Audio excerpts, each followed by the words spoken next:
Muy buenas tardes, amigos, y bienvenidos a Pasaje a lo Desconocido.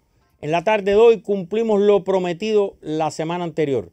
De nuevo con nosotros aquí la doctora Yamira Puentes, especialista del CENESEX, y el doctor Nivaldo Hernández, presidente de la Sociedad Cubana de Neurociencia. Muchísimas gracias por cumplir lo que prometimos. Aquí estamos de nuevo.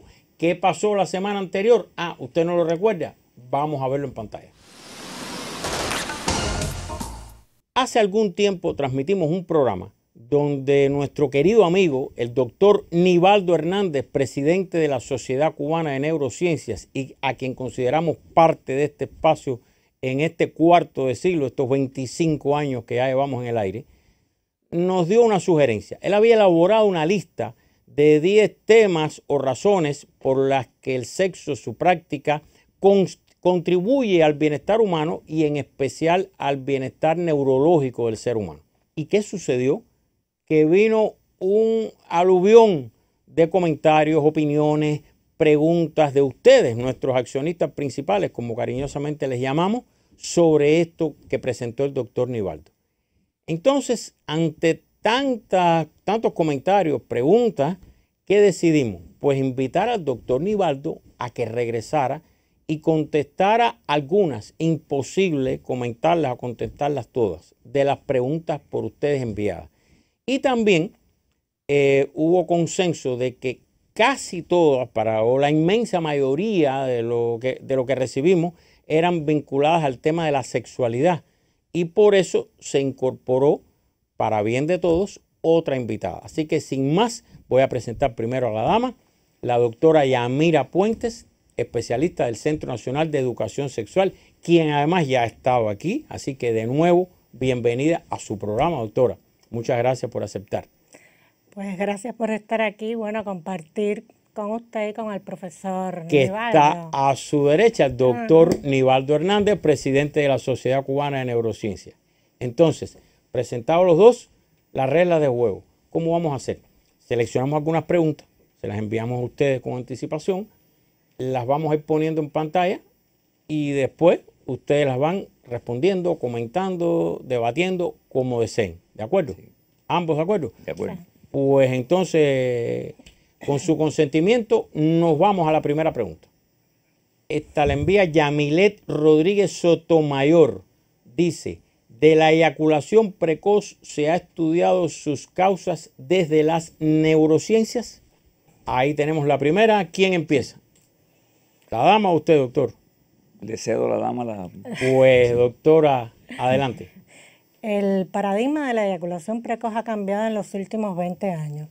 De un inicio que en los estudios de Master y Johnson siempre se abordó como un déficit en habilidades psicosexuales, dificultades en la relación de pareja, a partir de la década de finales de los 90, año 94, un neuropsiquiatra holandés, Marcel Waldinger, quien falleció recientemente, pues él empezó a hacer estudios y empezó ya a realizar determinadas hipótesis acerca de una condición genética en sujetos eyaculadores precoces.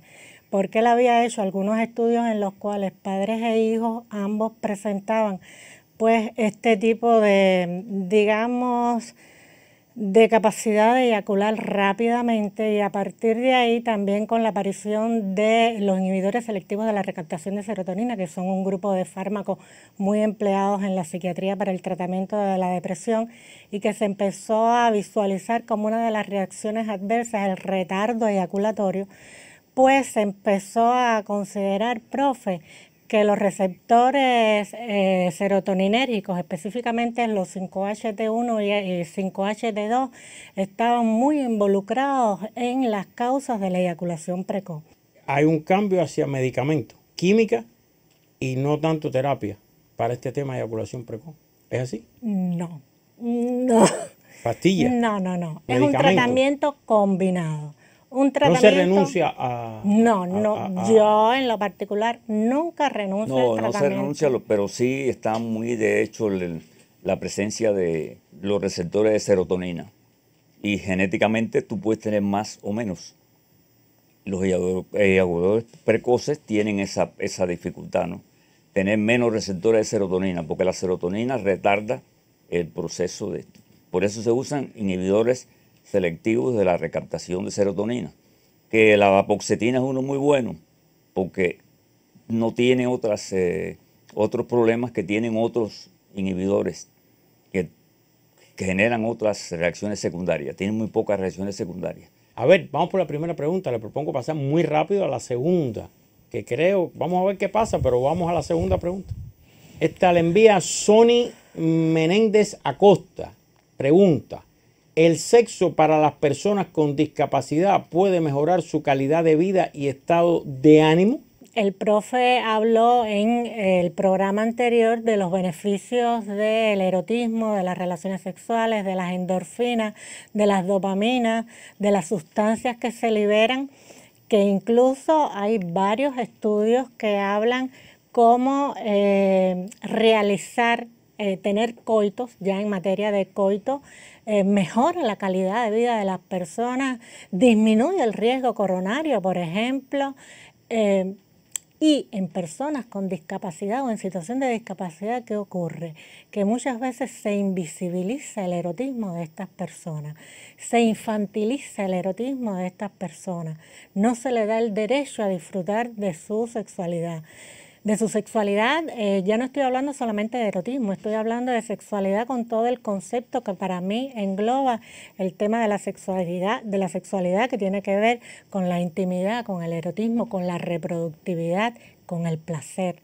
Entonces, pienso que de manera general la respuesta es sí mejora el estado de ánimo y quizás el profesor pueda, digamos, esclarecer desde el punto de vista de las neurociencias por qué. Y, como decía anteriormente, es también un derecho de estas personas.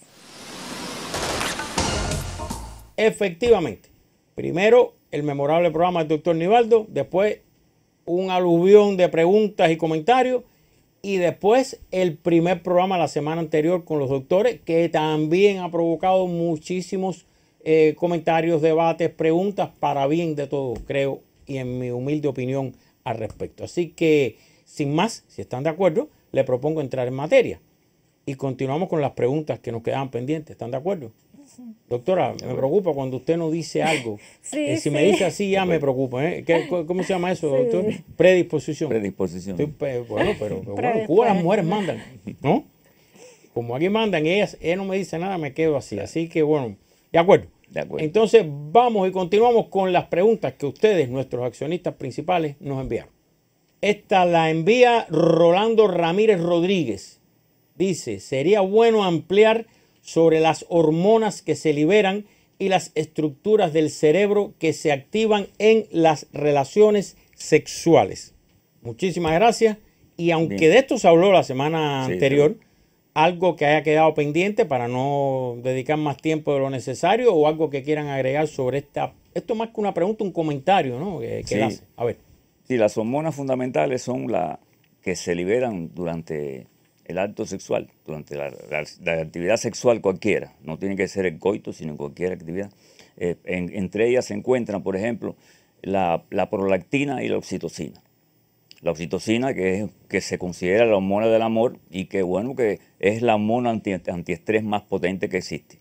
La prolactina, que se libera en realidad después del orgasmo como tal, que es una hormona que tiene que ver con el estado de somnolencia que le queda a las personas cuando se acaba del acto sexual.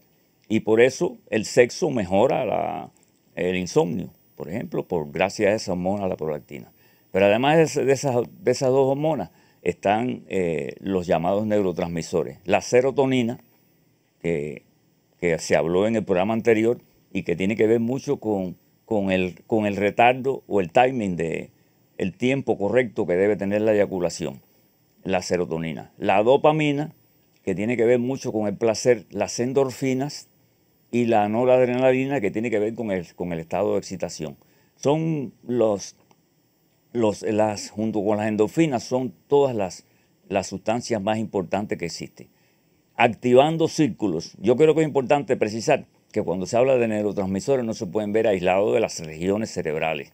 Y hay regiones cerebrales que quedan silentes durante el acto sexual y que es importante que sea así. Por ejemplo, la amígdala, que es una zona de miedo, la activación del miedo se produce a través de los circuitos de la amígdala queda en silencio.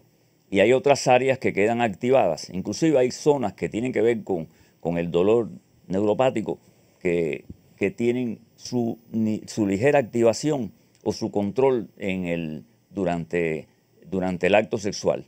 La región prefrontal también tiene que ver con esto. El cerebelo, porque hay acciones motoras que están controladas. Quiere decir que hay todo un circuito de áreas y el área fundamental descubierta por Hostech, que es el área del posterior izquierda del tegmento, que tiene que ver que controla con el circuito de recompensa. Mire todo lo que me vienen a la mente los dos. Miren, número uno, ¿por qué oxitocina se le dice la del amor y las endorfinas del placer? ¿Lo separan? ¿Dos funciones distintas o no? Después, ¿cómo es producto de la evolución que la parte de la amígdala en el cerebro se silencia? Fue la palabra que usted usó. Se silencia, sí. Para que no haya miedo durante el acto sexual, no haya temor de ningún tipo. Es una función, es producto de la evolución. ¿Cómo es eso que funciona? ¿Por qué oxitocina, amor y endorfina, placer? ¿Por qué es diferente? ¿No es lo mismo? ¿No es, ¿cómo es? A ver. Mira, la oxitocina es una hormona que se libera en el momento del parto, por ejemplo, y en el momento de la lactancia. Tiene que ver mucho con cómo la mamá atiende al niño, pero se ve que la oxitocina no solamente está en las mujeres, sino está en los hombres. Y la oxitocina tiene que ver con las situaciones de estrés, porque inhibe a la hormona del estrés, que es la hormona del cortisol, por ejemplo.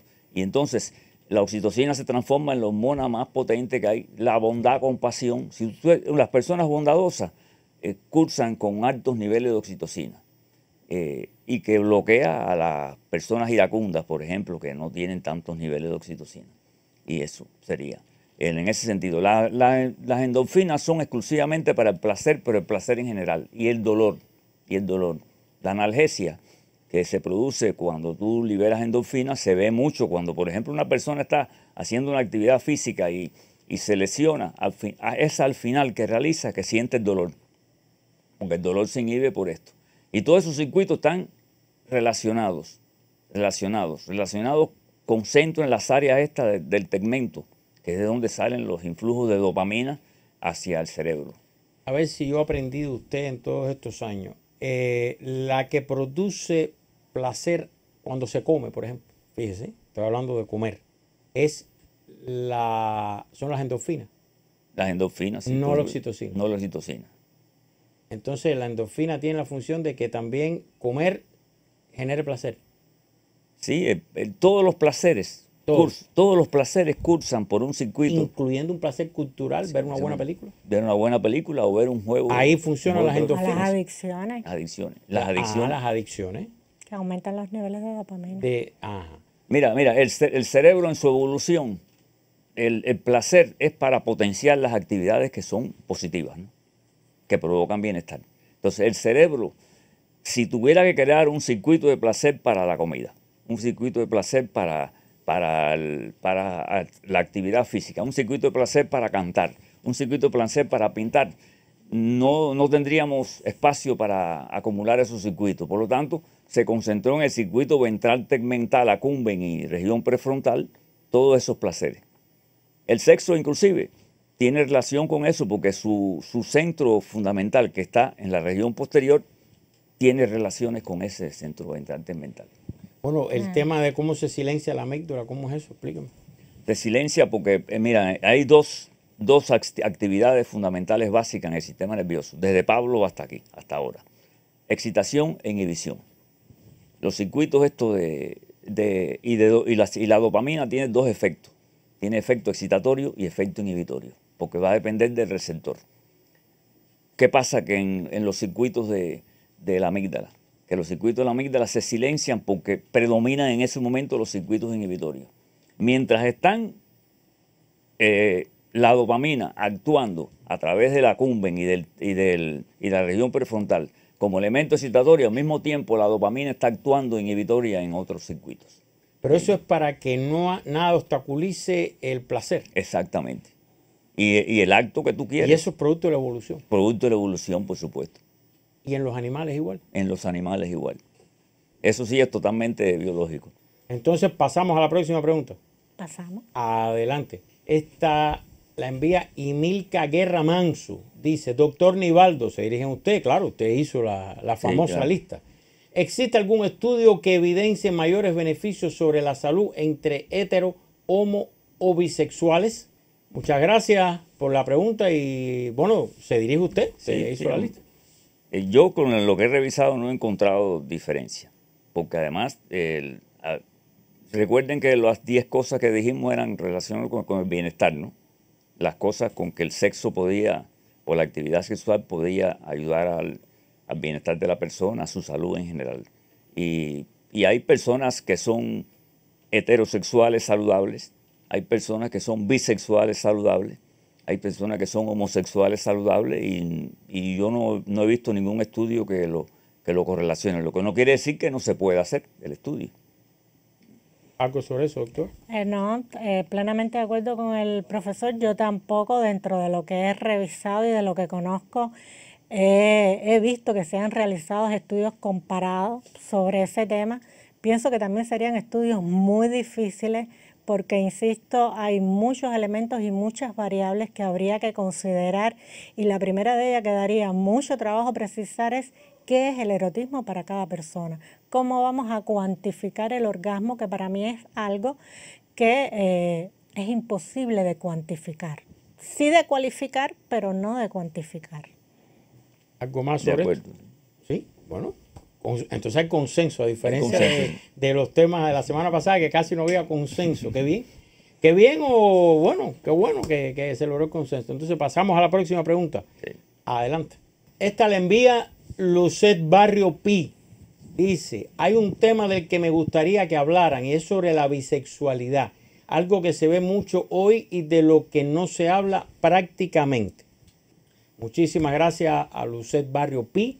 Y bueno, ¿quién habla?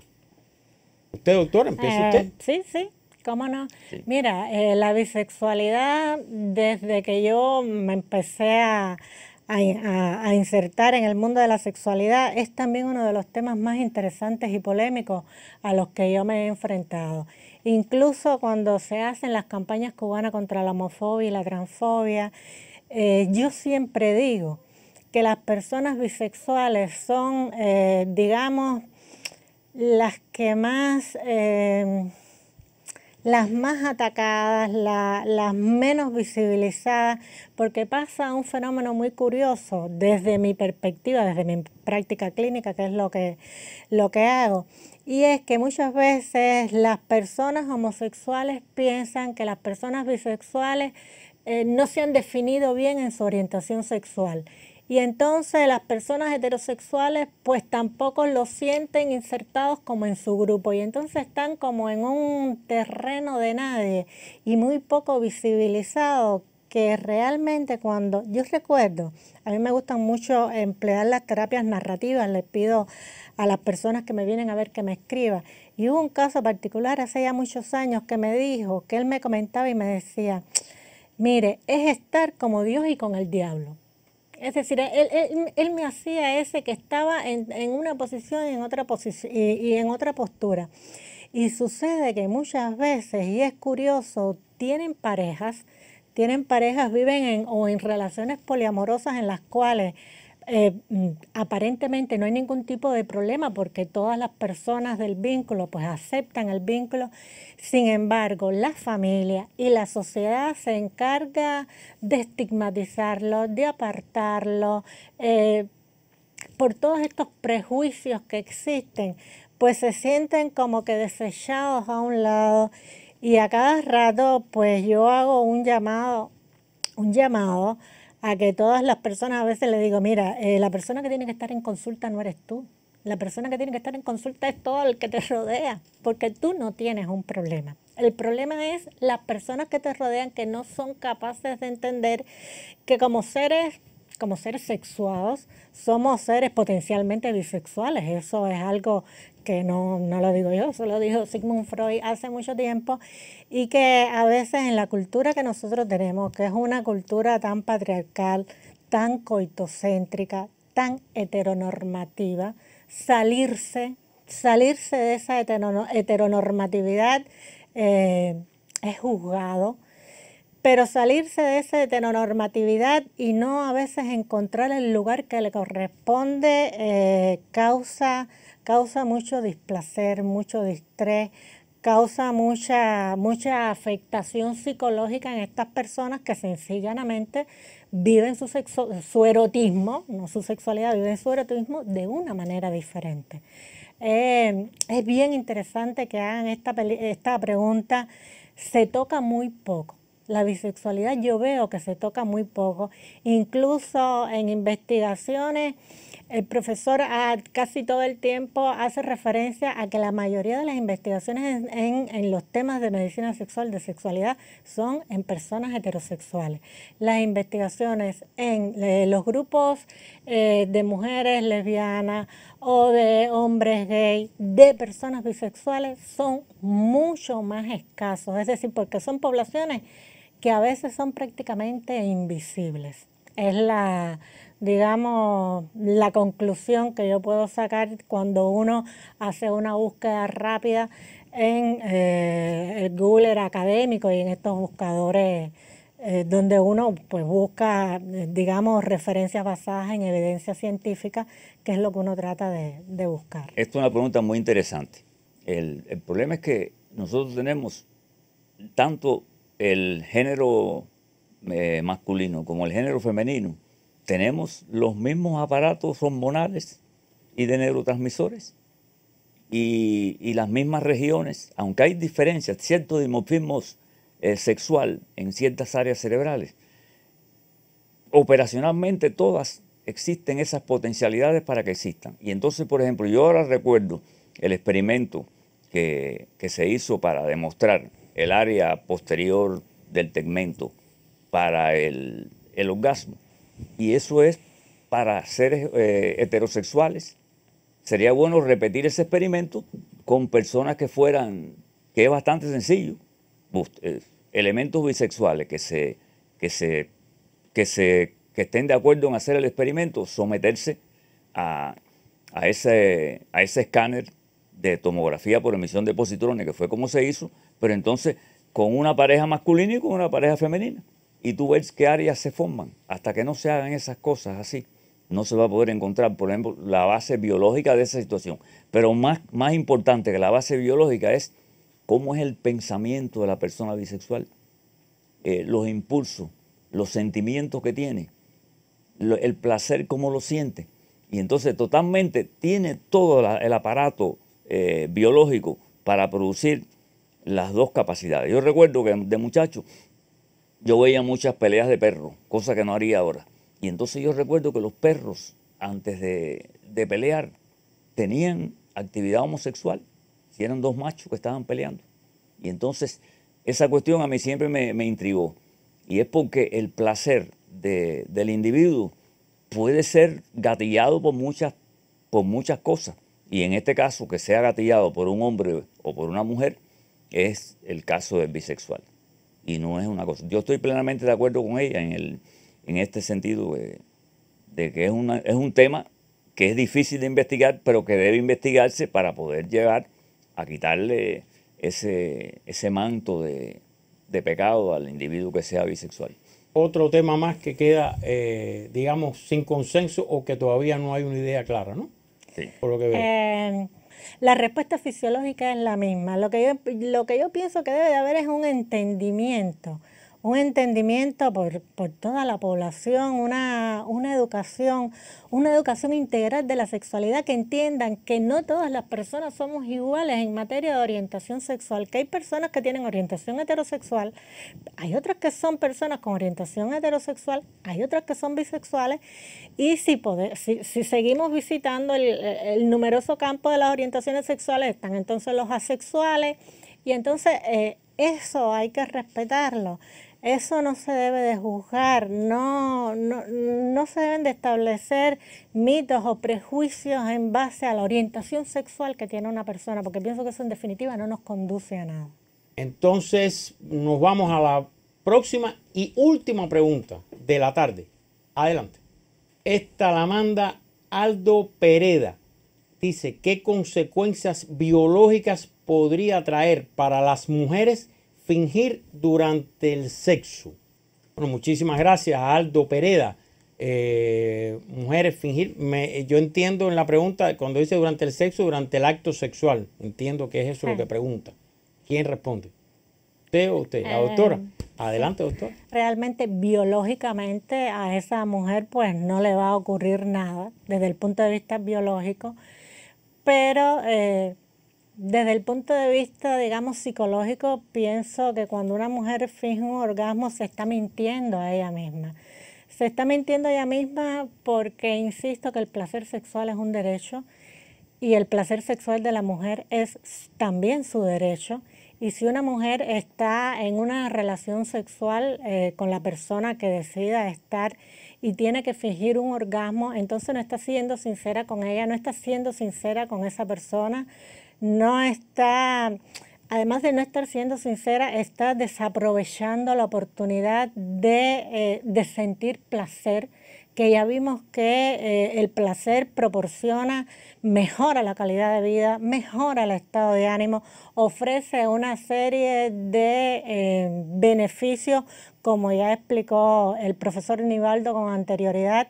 Y siempre recomiendo que en estos casos pues asista a un especialista o se encargue de educarse en las redes sociales, de ver qué es lo que pueda estar pasando que la lleve a fingir un acto, una respuesta fisiológica del organismo que es realmente tan placentera.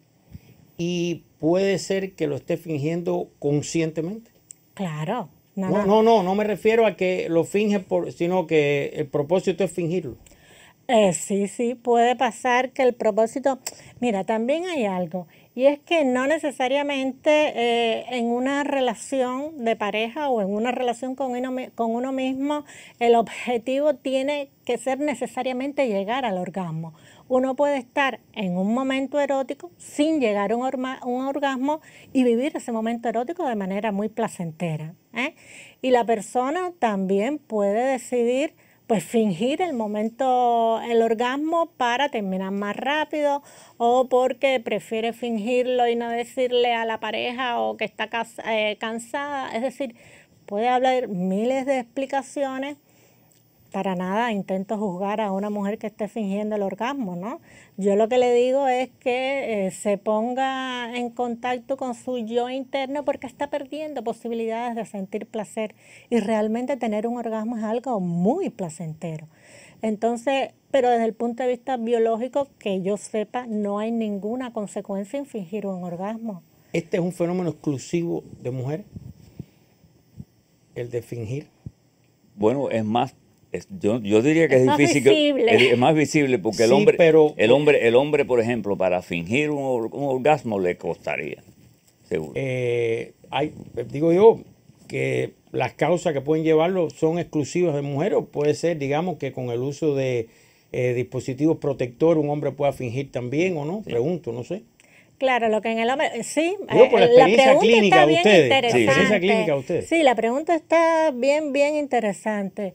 Y sí, cómo no, porque sí, puede ser, aunque en el hombre, como habitualmente, orgasmo y eyaculación, claro. Es un poco más difícil, pero puede pasar. Puede pasar porque si se utiliza un anticonceptivo y se bota rápido, pues no se ve si tuvo. Sí, puede pasar, ¿cómo no? ¿Ustedes creen que esto es mucho más psicosocial que biológico, este tema de fingir? Sí, eso es más porque, por ejemplo, los estudios que se han hecho epidemiológicos en lugares, se han entrevistado muchas mujeres en muchos lugares. Recuerdo ahora un experimento, un estudio que se hizo en el año 2015, creo, allá en Colombia, donde empezaron a estudiar las causas de que las mujeres tenían orgasmo fingido. Y muchas de ellas eran por miedo. o por aplazar el placer para buscarse una pareja distinta, problemas de la pareja como tal, porque anorgasmia como tal existe solamente en un 0.6% de las mujeres del planeta, muy poquita gente que serían las que serían orgasmos. Las causas de fingir el orgasmo pueden ser múltiples. Están relacionadas con el hecho de que las mujeres, para complacer al hombre, para quedar bien delante de la relación de pareja, es decir, van por ese camino que tiene mucho más que ver con la construcción sociocultural de la mujer como un ente pasivo que está en función de satisfacer las demandas del hombre y que como tal, pues ella tiene que estar en función de eso y si tiene que fingir el orgasmo, pues finge el orgasmo. Pero no deja de ser interesante la pregunta que has hecho sobre si los hombres también fingen el orgasmo. En mi práctica clínica yo no recuerdo haberlo tenido. Doctor, para cerrar este tema, fue con usted, ahora no recuerdo, que se habló aquí de algo como que era el sexo con placer sin eyaculación, sin orgasmo. Sexo tántrico, algo así. No se habló aquí. Sin eyaculación. ¿Cómo es? ¿Cómo es? A ver. Sí. No fue con usted entonces. No, es el cerebro mío que ya me traiciona. Claro. Ya. A ver, pero bueno, de todas maneras existe, sí, ¿no? No, tampoco fue conmigo. Pero sí, el llamado sexo tántrico, que es el llamado orgasmo seco, al que yo me hacía referencia cuando decía que orgasmo y eyaculación no era lo mismo, que en la cultura china o en otras culturas, porque ya hay un grupo de personas pues que se encargan, se entrenan en tener orgasmos sin eyacular. Y eso sí, es una corriente en la cual pues uno puede leer porque está disponible. ¿Hay alguna opinión científica sobre esto, al respecto, sobre este tema? Ahora mismo no te podría, no, pero es una corriente bien fuerte, ¿eh? O sea que sí van a aumento. Sí he leído del tema, sí. Aumento. Bueno, miren, se nos acaba el tiempo hoy también. Y yo personalmente, aprendiendo de ustedes, me han surgido más preguntas, porque usted habló del insomnio en un momento dado y el sexo. Sí. Y hay varios temas más. Ustedes dentro de un tiempo, no ahora, aceptarían regresar en este magnífico dúo que hacen de conocimiento y ciencia para continuar respondiendo otras preguntas, porque ahora viene otro aluvión de preguntas para ustedes. ¿Están de acuerdo? Bueno, y ahora lo más importante, si alguien que nos estuvo viendo estas 2 semanas escribe, yo quiero ver a la doctora, yo quiero ver al doctor, ustedes mismos, por favor, digan cómo los pueden contactar, qué pueden hacer, porque nosotros somos un programa de televisión y nunca damos datos personales de ningún invitado. Pero por eso les pido a ustedes, porque es muy posible que escriba gente, yo necesito ver a la doctora, yo necesito ver al doctor, etcétera. ¿Qué pueden decir? A ver, vamos a empezar por usted. En mi caso yo no soy un agente clínico que hace estas cosas. Yo vengo aquí por la parte de la neurobiología y los estudios y mis clases que yo doy. Y que creo que Pero fíjese, usted, que yo conozca, varias personas a partir del programa lo han ido a ver. Sí, pero para hacer preguntas y yo las he canalizado, ¿no? Por supuesto. Bien. La pregunta es, ¿dónde lo...? Porque es que después la pregunta viene por aquí, por la página de Facebook del programa. Entonces, ¿qué respondo? ¿Qué respondemos como programa? ¿Dónde lo pueden ver? Si alguien quiere. En la Sociedad de Neurociencias de Cuba. Correcto. Que yo voy los jueves ahí. Sociedad de Neurociencias de Cuba, que está... en calle 2 entre 17 y 15. En Plaza, en Ciudad Habana. Sí, en Ciudad Habana, sí. Y que ahí está, por ejemplo, yo estoy los jueves ahí generalmente. Bueno, ya sabemos un lugar. Doctora. Yo radico en el Centro Nacional de Educación Sexual, que está en 10, esquina 21, en el mismo Vedado. Tengo una consulta, porque bueno, si hago práctica clínica, lo que es una consulta por turnos, y en la institución hay un equipo especializado en, atender diversos malestares relacionados con la sexualidad, no solamente lo que hemos tratado aquí en el programa. Bueno, muchísimas gracias a los dos por esta aclaración, porque después no sabemos qué decir. Hay muchas solicitudes que van a venir. Y ahora los invito a ustedes y a los amigos que vayamos al momento de las interacciones, donde recordamos cómo ustedes pueden interactuar con nosotros, ustedes, los accionistas principales.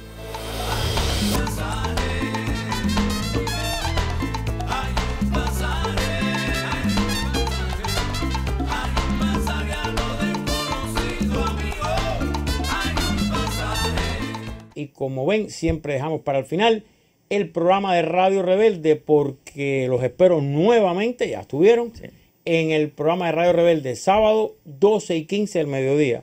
Recuerden, sábado 12 y 15 del mediodía en Radio Rebelde estarán los doctores por alguna vía, en vivo, teléfonos abiertos, para que ustedes participen e interactúen con ellos.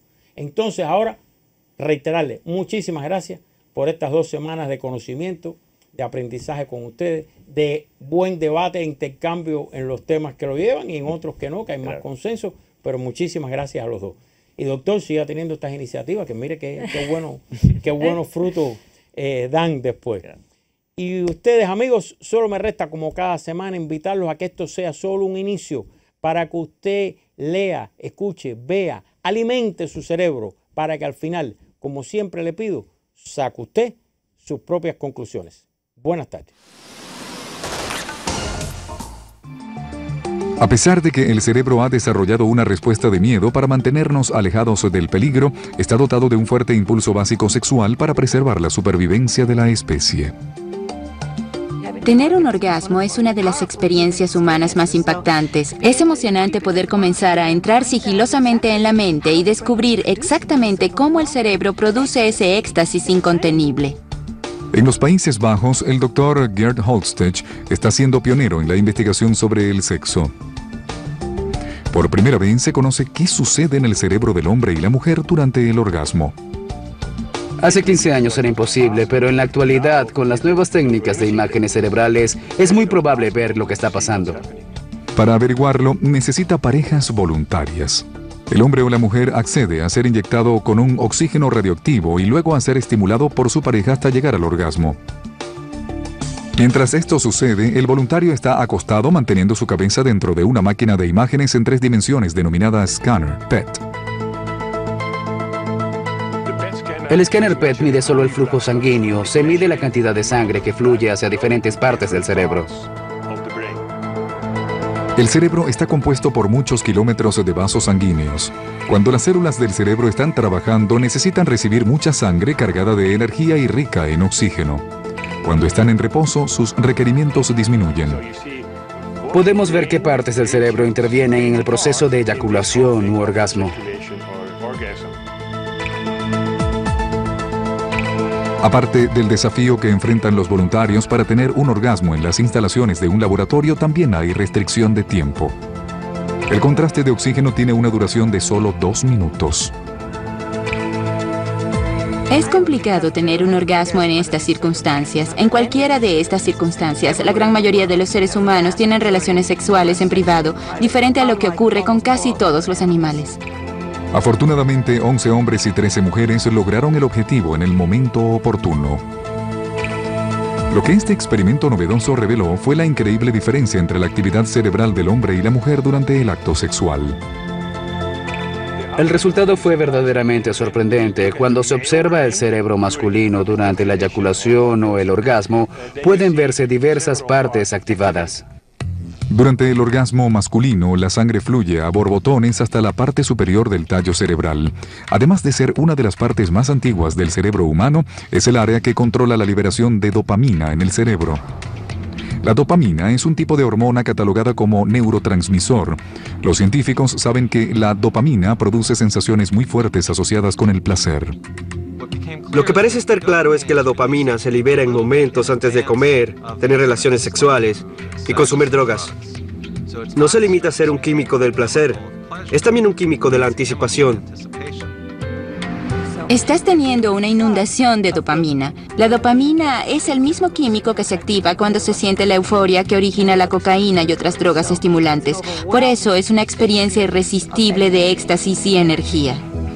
El experimento evidenció que en los hombres la sangre fluía lejos de las áreas cerebrales relacionadas con la ansiedad, pero en otras áreas permanecieron alertas. En los hombres se encontró que se desactivó la amígdala y aquellas regiones que tienen que ver con la ansiedad y el miedo. No sorprende que se desactive en otras partes del cerebro. Eso explica que no se sienta preocupación ni miedo, que no se piense en otra cosa que no sea en un orgasmo. El Dr. Holstech comprobó que las mujeres advierten una experiencia similar a los hombres con la dopamina, pero lo que más lo sorprendió es cuánto se desconecta el cerebro femenino durante el orgasmo. La desactivación fue el hallazgo más importante. En las mujeres se produce una desactivación considerable de todos los centros del cerebro que están relacionados con la ansiedad, el miedo, el estado de alerta. Aparentemente la mujer se desconecta. Incluso, la mujer puede quedar inconsciente durante el orgasmo, mientras que el hombre no. Los expertos creen que la diferencia entre los hombres y las mujeres se remonta a la época prehistórica cuando éramos cazadores y recolectores.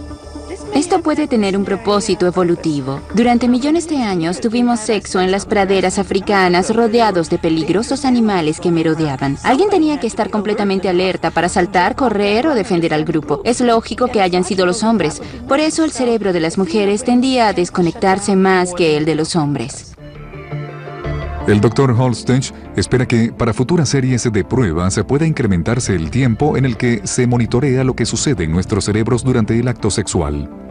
Reconoce que está intrigado al ver cuán rápido disminuye la sensación de euforia provocada por la dopamina luego del orgasmo. Sigo convencido de que existen grandes diferencias entre hombres y mujeres en los momentos previos, durante y después del orgasmo. ¿En qué consiste exactamente esta diferencia? Eso es exactamente lo que quisiera conocer.